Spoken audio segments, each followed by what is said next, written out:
this offseason to talk about the demise. I see you shaking your head, Tim, all the way out there, wherever you are. Dallas? Dallas, exactly. And I'm not surprised to hear it, but I don't have some sort of incredible math that is my reason, Molly. My reason is you have a team that's led by LeBron James and Luka Doncic. And this year, at least, we'll have Austin Reeves. 3 great players up top, including maybe the greatest of all time and maybe the most talented offensive player in the league right now, Luka Doncic. We can all act as if it's impossible that they could get there.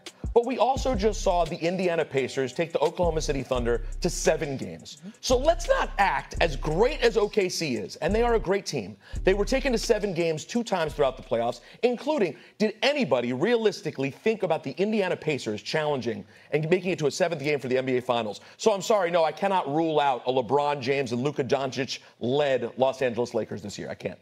Tim? Well, I got some math for you. They got bounced in 5 games in the first round by a Timberwolves team that got bounced in 5 games by the Oklahoma City Thunder. So how does that add up to the Lakers are close? Look, Luka Doncic is doing his part. He responded to J.J. Redick's subtle challenge of getting in championship shape. He looks lean right now. That's obviously a huge part. But this roster is not a contender caliber roster. Rob Pelinka's got to get that Fonzie jacket on, roll those sleeves up again, and go get Luka that lob threat that they know they need. That's why they pulled off the trade for Mark Williams before they changed their mind after taking a look at the physical. If you don't have a legitimate lob threat rim protector, you're not putting Luka and the Lakers in position to make a championship run. I don't know how they do it. I don't know who it is. Go make that move, and then we can have a conversation about whether the Lakers can challenge this OKC squad, much less the Minnesota Timberwolves. Vegas, Joe, need you to be the tiebreaker on this one. So the slickest thing Peter said was when he was pandering to Molly about giving him street cred at Fanatics Fest. Yeah. Everything after that was nice. We go way back, incorrect. since Hot 97 days. But well laid out. Well, I love Peter. He knows it. I'm siding with Tim here. In the modern NBA, your offense is your floor, okay? The team that ranked dead last in scoring this season would have ranked in the top 5 in the NBA in scoring 10 years ago. Everybody can score. The question is, who can get stops? Over the last 25 years, 22 NBA champions have been top 10 in defensive efficiency. 15 of those 25 champions have been top 5 in defensive efficiency. Oklahoma City, hey, look at that. Number 1 in defensive efficiency. You have to get stops if you want a chance to win in this league. Because late in the playoffs, when a team's legs start to go and everyone ratchets up the defensive intensity, you watch the shooting percentages fall off a cliff. Look at Oklahoma's shooting in the finals versus where they were in the regular season. Guys are D'ing up. You're going to have off nights. You need multiple paths to victory if you're going to win 4 and 7, and some nights that's going to include just big defensive efforts. The Lakers don't have that. Luka doesn't play D. Austin Reeves doesn't play D, which means 40% of the 5 guys on the floor aren't going to help you get stops, and ultimately that will be the Lakers' demise as currently constructed. Peter, you want to defend yourself? Well, listen, these are 2 very valid arguments, and I'm not going to refute that defense in this version of the NBA is a major key, and it'll be tough for the Lakers. I'll also say this, though. It's year 2 of J.J. Redick. It will be truly year 1 of J.J. Redick and Luka Doncic.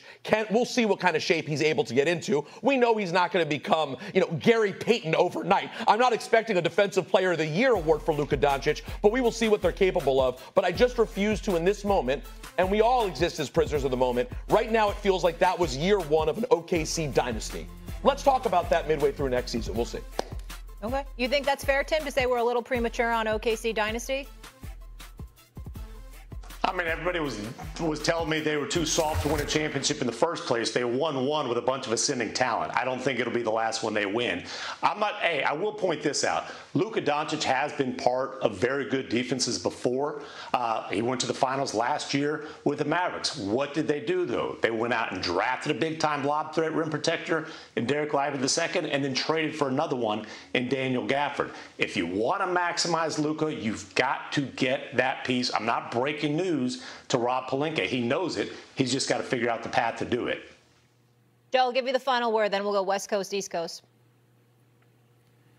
The dynasty conversation is the worst thing we do as professional sports talk commentators, especially when we're not even close to actually meeting the threshold of a dynasty. It's one championship. It's a phenomenal championship. Let's let that rest for a second. Do you have any idea how hard it is just to stay healthy enough to be in contention to win a championship? We discount that. We discount health in such a spectacular fashion. 2 years ago, the Niners were in the Super Bowl. And then last year, a lot of people loved them to get back to the Super Bowl. They went from being one of the healthiest teams in the NFL to one of the unhealthiest teams in the NFL. That happens year over year. Chet Holmgren missed a bunch of games. Maybe he's healthier this year, but maybe SGA isn't. Everybody's coming for him. So the final word is going to have nothing to do with anything regarding the topic you originally set up. This is a classic Fortin Ball swerve late in the conversation. I love it. And no more dynasty talk. Let's give it at least another season. You know what, Joe? I love the sentiment right there, and I love what you just said in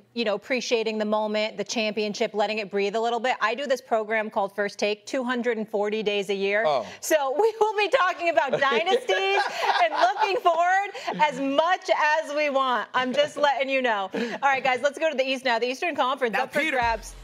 Peter, real quick, Molly. Real quick, Peter, that's how you pander to Molly. Take notes. Go ahead, Molly. Oh, my goodness.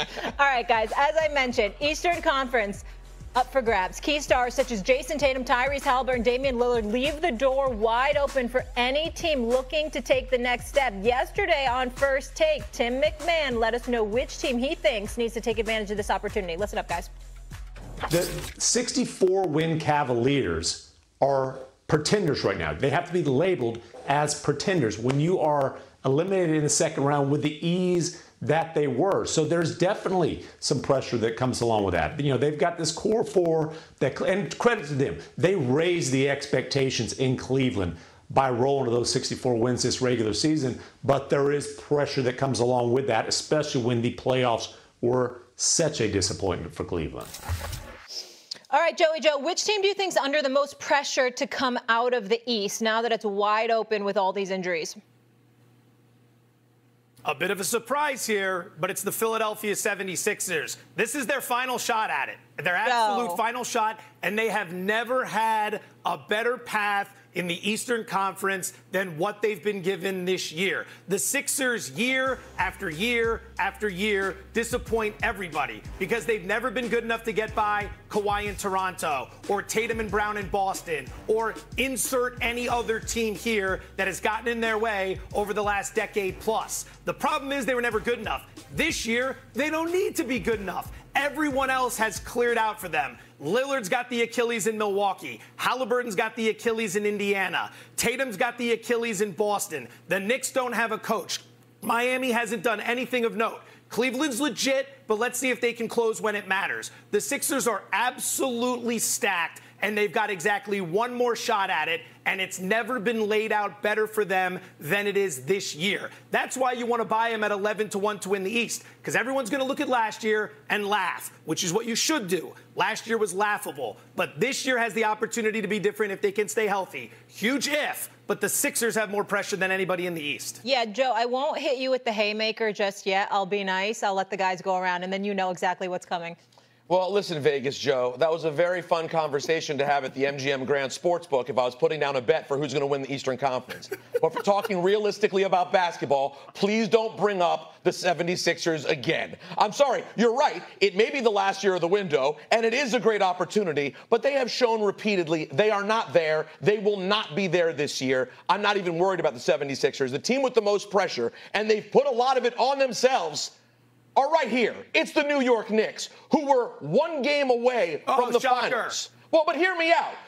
First of all, of course, there's always high-level pressure on the Knicks. You can't remove that. But they're one game away from the NBA Finals and decided to chop the head off of Tom Thibodeau in front of the entire world with no coach to get, right? The only thing they knew was we cannot run this back with Tibbs. So they get rid of Tibbs, and now, let's be honest, they kind of feel like this awkward guy at the party who's like, we're not asking anybody out. We just want to know, are any of the girls single? You know what I call it? I call it they're holding auditions right now. Yeah, they're like, you know what?